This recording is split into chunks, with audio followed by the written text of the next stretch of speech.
Leave well with diabetes या विशेष कार्यक्रमामध्ये आपल्या सगळ्यांचं पुन्हा एकदा स्वागत। डॉक्टर अभिजित मुगळीकर यांना पुढचा प्रश्न असा विचारते की डायबिटिक रेटिनोपॅथी आणि न्यूरोपॅथीसाठी नेमकी कोणती खबरदारी घेणे आवश्यक आहे आणि जर ते आपल्याला होऊ नये असं वाटत असेल तर नेमकं किंवा ते टाळण्यासाठी नेमकी कोणती काळजी घ्यावी, काय सांगू शकता?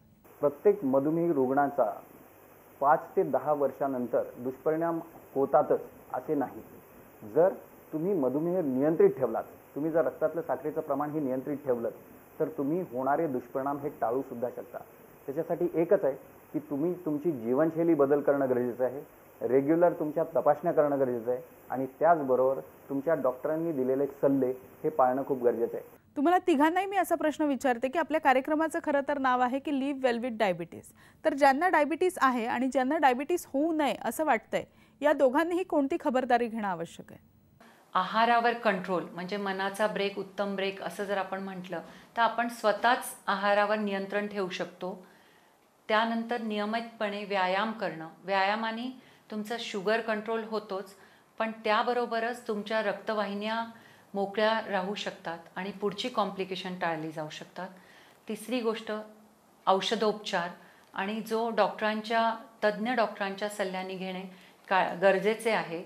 मधुमेह म्हणजे फक्त तुम्ही साखरेची तपासणी करून साखर नियंत्रण न ठेवता त्याबरोबरच तुमचा ब्लड प्रेशर, तुमचं शरीरातलं लिपिड प्रोफाईल म्हणजे चरबीचं प्रमाण, त्यानंतर किडनी फंक्शनची टेस्ट करणं इयरली, पायाची तपासणी दरवर्षी करणं, ह्या गोष्टी जर तुम्ही केला तर मधुमेहाने तुम्ही जास्त सुखी आणि निरोगी आयुष्य अनुभवू शकतात।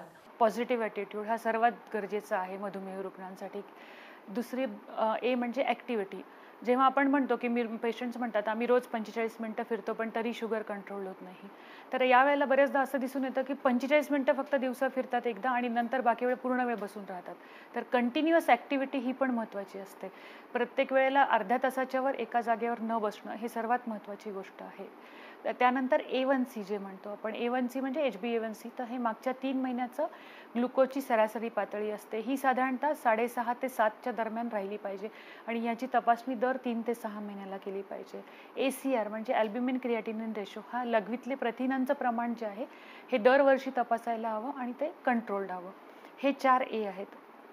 त्यानंतर 3B म्हणजे ब्लड प्रेशर, BP हे कंट्रोल्ड हवं। दुसरं म्हणजे ब्लड शुगर, दर महिन्याला शुगर्स तपासायला हव्यात उपाशीपोटी आणि जेवणानंतर 2 तासांनी, आणि त्या पण कंट्रोल्ड असल्या पाहिजेत। उपाशीपोटी साधारण 100-110 आणि जेवणानंतर 140-150च्या आसपास असल्या पाहिजेत। आणि तिसरं म्हणजे ब्लड टेस्ट फॉर किडनी, जे किडनी फंक्शन टेस्ट जे आपण म्हणतो त्या नॉर्मल रेंजला असल्या पाहिजेत। जर नॉर्मल असेल तर दरवर्षी तपासायला हवं आणि नॉर्मल नसतील तर डॉक्टरांच्या सल्ल्याने तपासायला हवं। तर मधुमेहाचं ए म्हणजे A1C, तुमची HbA1c ही नियंत्रित ठेवणं गरजेचं आहे। याचाच अर्थ तुमच्या रक्तातलं साखरेचं प्रमाण हे नियंत्रित ठेवणं गरजेचं आहे। B म्हणजे तुमचं ब्लड प्रेशर, तुमचा रक्तदाब हा सुद्धा नियंत्रित ठेवणं गरजेचं आहे। नुसतंच मधुमेह नियंत्रित ठेवणं गरजेचं नाही तर त्याबरोबर रक्तदाब हे सुद्धा नियंत्रित ठेवणं गरजेचं आहे।